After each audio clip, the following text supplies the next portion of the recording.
it's a special occasion that after a long time we are able to be here and meet all our leaders from the grassroots. They're all important leaders. You have seen them coming in thousands.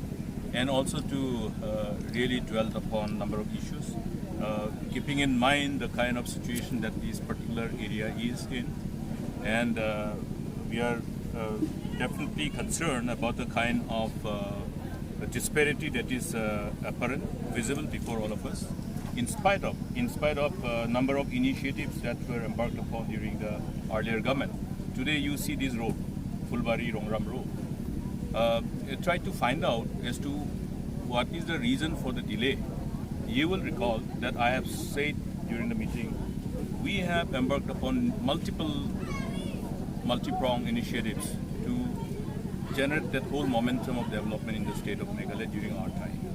And in respect to the roads, besides from different sources for taking care of the scarce resources for taking up infrastructure-related development, we were able to get this particular support from World Bank, Meghalaya Integrated Transport Program, which was at the phase 1, $120 million package.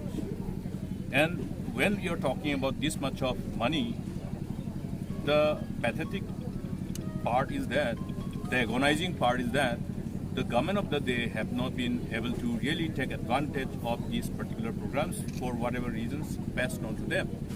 And this is one of the glaring examples you have seen last time in North Garo Hills, which is in respect to your Damra, Mendi, Reshu road. And another important aspect pertaining to this road, which I have shared with our people here, is that look at the audacity of the government and the kind of, I must say, the kind of action being resorted upon by the government without taking into concern as to how to protect the interests of the people in the state. Here, in the instant case, what has happened for this particular road project, the total sanction amount is 132 crores, out of which 77 crore of rupees has already been paid to the contractor. And if you look at the percentage of the physical progress in respect to this road, it will not be even 30%. Now, what is this? There is a need for us to go deeper. These are glaring or rather visible omission and commission pertaining to this government. And interestingly, the work that is assigned to is the same contractor, the contractor who has been awarded the work of that MLA Assembly, our Meghalaya Legislative Assembly building. We'll have to find out what is that special quality that this particular contractor has. But for the information of all concerned, I will only say that as far as this particular builder is concerned, if you go by their credentials pertaining to road construction, their prerequisite qualification to qualify in technical bit is questionable as well, because they have never had any road project which has been taken up and completed so far. So there's what call the NPP's what called Deputy CM has actually come up with a statement on poaching by the what called AITC. Your answer to that? Do we have to do poaching? You see thousands of people coming. You know, probably it's more like the cattle telling the pot black. You know, you should ask him. You should ask him as to how they have managed to convince Mr. M.M. Dango to resign from the post of an elected representative in the first year of this particular term of the House. It's before everyone, you know. So you should ask them. So in terms of you spoke about the B-Mahal and the issues that currently surfacing. Can you just give us an insight into this? You see, you have to understand one thing, that we take pride in one aspect, which revolves around the people being the owner of the land and resources. Now, the land and resources in respect of Meghalaya, whether it is in Garo Hills or in Khasi or Jaintia Hills, the land and resources belong to our people.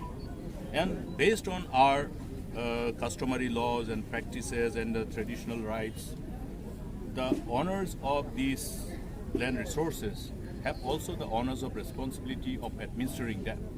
Now, in respect of that particular area, which is referred to as area falling under B Mahal, these are the areas where, though the land has been inherited by our people and have resided in these particular areas for centuries and since time immemorial, the honors of responsibility of the district council is to ensure that there is no alienation of land from those people who are residing in those areas.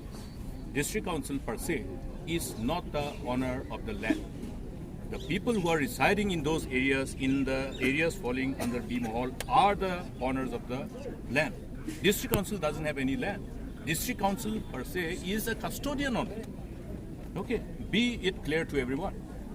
The honors of responsibility, therefore, with the Garhwals Autonomous District Council is that they should have taken measures to ensure that, like in any other parts of the Garhwals region under Garhwals Autonomous District Council jurisdiction, they should have done exhaustive due diligence to give certain mandate to take charge of the administration of the areas like any other Akhung land. They should have ultimately embarked upon that particular measure to ensure that each one is administered well by some clan, like whatever system we have inherited from our forefathers as per our customary law and customary practices.